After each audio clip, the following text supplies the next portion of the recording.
Bharatvarsh England के अधीन था, इसलिए राजनीतिक शक्ति के सहारे भारतवर्ष को सुगमता के साथ अंग्रेजी माल का एक अच्छा खासा बाजार बना दिया गया। अंग्रेजी शिक्षा के कारण धीरे धीरे लोगों की अभिरुचि बदल रही थी। यूरोपीय वेशभूषा और यूरोपीय रहन सहन अंग्रेजी शिक्षित वर्ग को प्रलोभित करने लगा। भारत एक सभ्य देश था, इसलिए यहाँ अंग्रेजी माल की खपत में वो कठिनाई नहीं प्रतीत हुई जो अफ्रीका के असभ्य या अर्धसभ्य प्रदेशों में अनुभूत हुई थी। सबसे पहले इस नवीन नीति का प्रभाव भारत के वस्त्र व्यापार पर पड़ा। मशीन से तैयार किए हुए माल का मुकाबला करना कार्गो पर तैयार किए हुए माल के लिए असंभव था। धीरे धीरे भारत की विविध कलाएं और उद्योग नष्ट होने लगे। भारत के भीतरी प्रदेशों में दूर दूर माल पहुंचाने के लिए जगह जगह रेल की सड़कें निकाली गईं।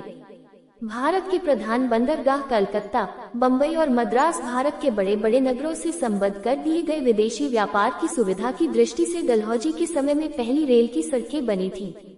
इंग्लैंड को भारत के कच्चे माल की आवश्यकता थी। जो कच्चा माल इन बंदरगाहों को रवाना किया जाता था, उस पर रेल का महसूल रियायती था। आंतरिक व्यापार की वृद्धि की सर्वथा उपेक्षा की जाती थी। इस नीति के अनुसार इंग्लैंड को यह अभीष्ट न था कि नए नए आविष्कारों से लाभ उठाकर भारतवर्ष के उद्योग व्यवसाय का नवीन पद्धति से पुनः संगठन किया जाए। वह भारत को कृषि प्रधान देश ही बनाए रखना चाहता था, जिसमें भारत से उसे हर तरह का कच्चा माल मिले और उसका तैयार किया माल भारत खरीदे। जब कभी भारतीय सरकार ने देशी व्यवसाय को प्रोत्साहन देने का निश्चय किया, तब इंग्लैंड की सरकार ने उसके इस निश्चय का विरोध किया और उसको हर प्रकार से निरुत्साहित किया।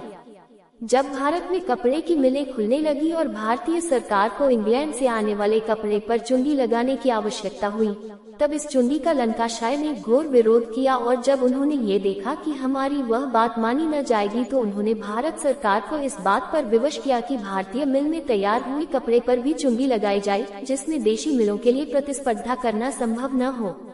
ईस्ट इंडिया कंपनी भारत में अपने आर्थिक और राजनीतिक हितों को आगे बढ़ाने के लिए सैन्य साजो सामान के महत्व को अच्छी तरह समझती थी।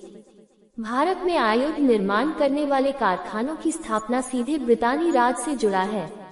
सन 1775 में ईस्ट इंडिया कंपनी ने कोलकाता के फोर्ट विलियम में आयुध बोर्ड स्थापित करने को स्वीकृति दे दी। इसी के साथ भारत में सैन्य आयुध के विकास का औपचारिक युग आरंभ हुआ और यहीं से भारत में औद्योगिक क्रांति का भी आरंभ हुआ। 1787 में इच्छापुर में बारूद बनाने का एक कारखाना स्थापित हुआ। 1791 में इसमें उत्पादन आरंभ हो गया। 1801 में कोलकाता के काशीपुर में गन कैरेज एजेंसी स्थापित की गई, जिसमें मार्च 1802 में ही उत्पादन शुरू हो गया। जब 1947 में भारत स्वतंत्र हुआ, उस समय 18 आयुध निर्माण कारखाने थे। पब्लिक वर्क्स विभाग खोलकर बहुत सी सड़कें भी बनाई गई, जिसका फल ये हुआ कि विदेशी माल छोटे छोटे कस्बों तथा गांवों के बाजारों में भी पहुंचने लगा।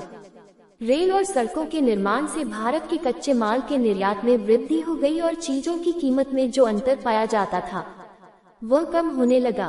खेती पर भी इसका प्रभाव पड़ा और लोग ज्यादातर ऐसी ही फसल बोने लगे जिनका विदेश में निर्यात था। यूरोपीय व्यापारी हिंदुस्तानी मजदूरों की सहायता से हिंदुस्तान में चाय, कहवा, जूट और नील की काश्त करने लगे। 20वीं शताब्दी के 5वें दशक में भारतवर्ष में अंग्रेजों की बहुत बड़ी पूंजी लगी हुई थी। पिछले 50-60 वर्षों में इस पूंजी में बहुत तेजी के साथ वृद्धि हुई। 634 विदेशी कंपनियां भारत में इस समय कारोबार कर रही थी।